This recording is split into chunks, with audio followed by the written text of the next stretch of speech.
Assalamualaikum warahmatullahi wabarakatuh. Bagaimana anak-anak kabarnya? Semoga anak-anak semua dalam keadaan sehat walafiat ya. Amin. Tentunya juga harus tetap semangat belajar. Nah, hari ini anak-anak akan belajar dengan Bu Vivi. Sebelum memulai pembelajaran, kita berdoa terlebih dahulu ya. Bismillahirrahmanirrahim. Alhamdulillahirabbil alamin. Arrahmanirrahim. Malik yaumiddin. Iyyaka na'budu wa iyyaka nasta'in. Ihdinas siratal mustaqim. Siratal ladzina an'amta 'alaihim ghairil maghdubi 'alaihim waladdallin. Amin. Bismillahirrahmanirrahim. Raditu billahi rabba wa bil islami dina wa bi Muhammadin nabiyya wa rasula. Rabbi zidni ilma warzuqni fahma waj'alni min ibadikas sholihin.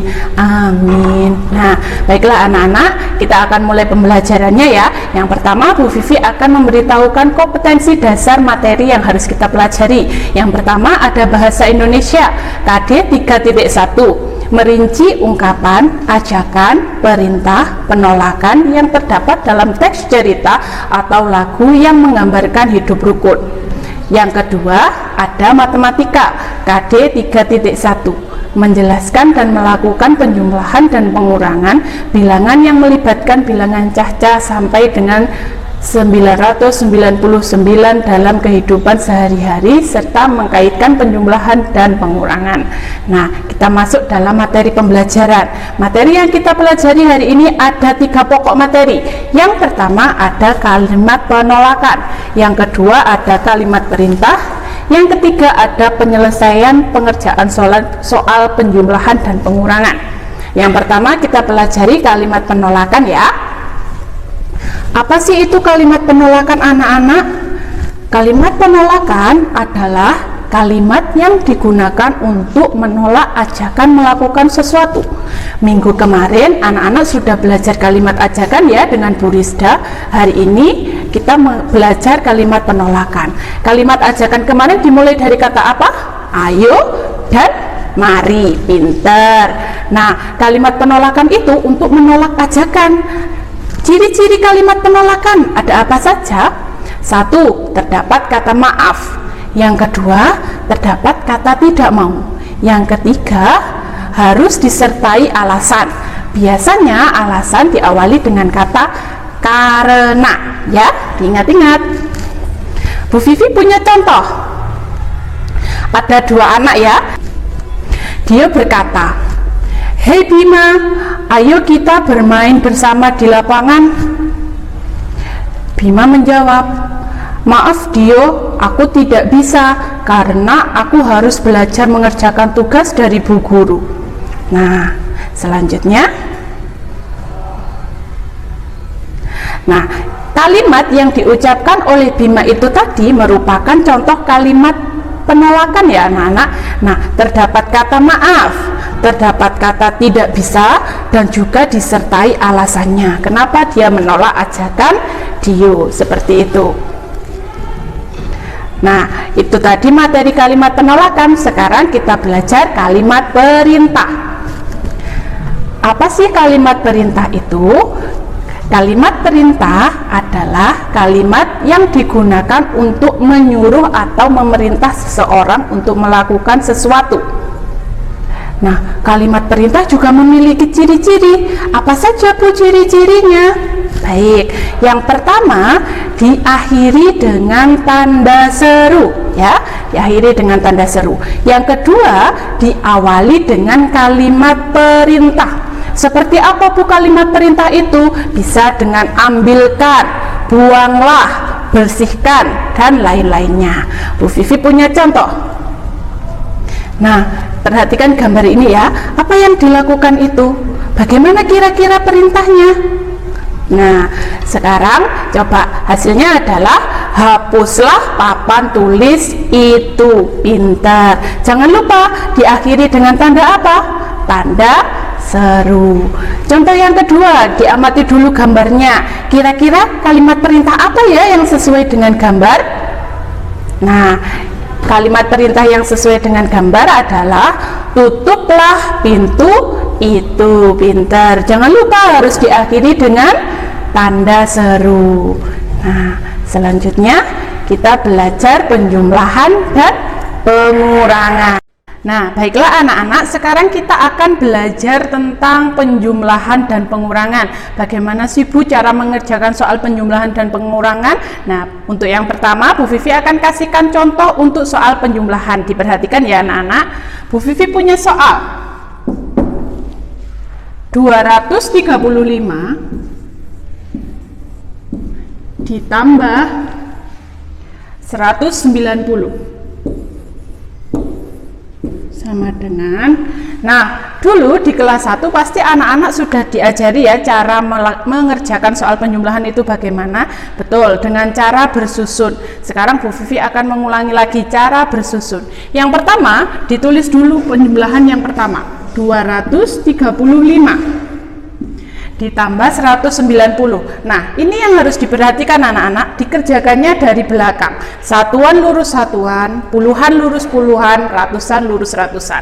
Nah, satuannya angka berapa ini? 0, ditulis lurusnya 5. Puluhannya angka berapa? 9, ditulis di lurusnya 3. Ratusannya berapa? 1, ditulis lurusnya 2. Baru dijumlah, tambah. Baru kita kerjakan ya. 5 ditambah 0 sama dengan 5. 3 ditambah 9 sama dengan 12. Nah, 12 ini apakah harus langsung ditulis di bawah sini? Tidak, kita tulis satuannya dulu. Angka berapa satuannya? Angka 2. Kita tulis angka 2. Satunya gimana Bu? Satunya disimpan di bilangan di depannya. Di depannya adalah bilangan 2, berarti ditulis di atasnya 2. Nah, baru dikerjakan. 1 ditambah 2 sama dengan 3. 3 ditambah 1 sama dengan 4. Jadi 235 ditambah 190 sama dengan 425. Ini hasilnya. Nah, dikerjakan dengan cara bersusun. Baik, Bu Vivi kasih contoh soal yang kedua.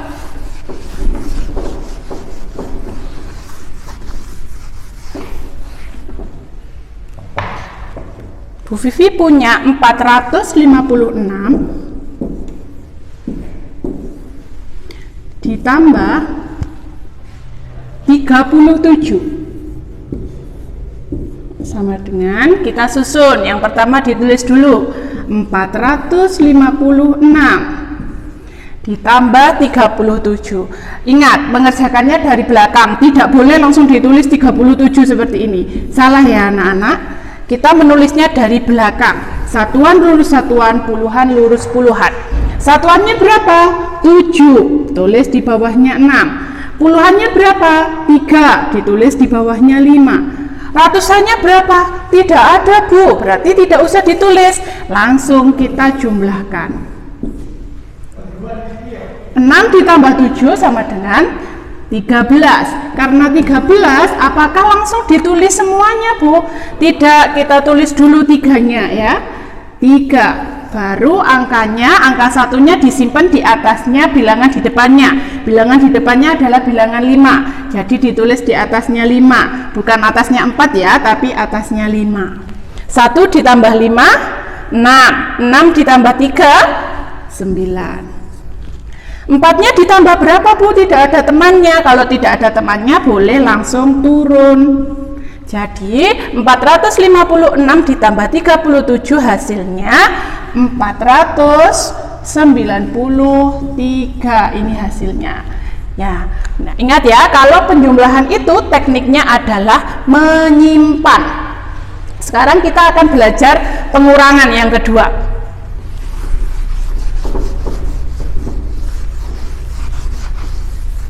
Apakah sama Bu mengerjakannya? Sama, tetap pakai cara bersusun, tetapi ada sedikit perbedaannya. Perhatikan ya, Bu Vivi punya soal 470. Dikurangi tanda kurang 126. 126 sama dengan, tetap ditulis yang bilangan awalnya 470. Satuannya berapa? 6. Puluhannya 2. Ratusannya 1. Dikurangi 0 dikurangi 6 bisa? Tidak bisa ya. 0 dikurangi 6 tidak bisa, bukan 6 hasilnya. 0 dikurangi 6 itu caranya adalah pinjam di angka 7. 7-nya dicoret, 7 dipinjam 1 tinggal berapa? Tinggal 6, ditulis di atasnya 6.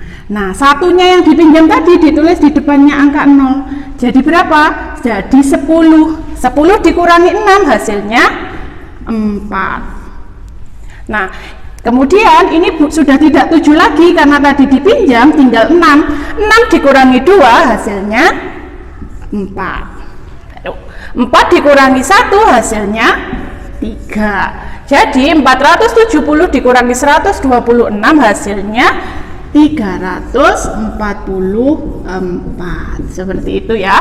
Kalau tadi di penjumlahan kita menyimpan, kalau di pengurangan kita pinjam, ada coret-coretnya. Bu Vivi kasih contoh soal yang kedua.